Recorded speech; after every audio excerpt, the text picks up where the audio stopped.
All right, let's go over your practice assignments. So for this worksheet, numbers 1 through 4 ask that you find 2 hexagons in each. So let's do number 1 and number 2 together. So we have to circle the hexagons. So let me get my circle, okay? And I can see that this has 4 sides, so this is not a hexagon. Remember, a hexagon has 6 sides. So let's count the sides on this one. I have 1, 2, 3, 4, 5, 6. This is a hexagon. Okay, this next one has 3 sides, and I can see that's a triangle.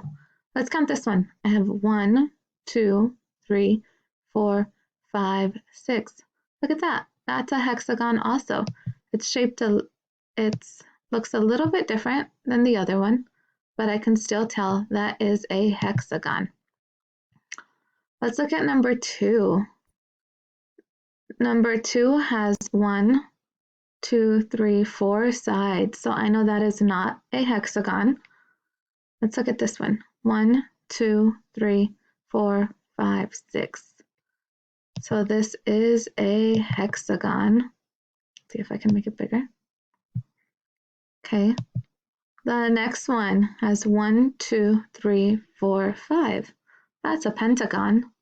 I can see this is a heart. So if I count the sides on this one, they have 6 sides.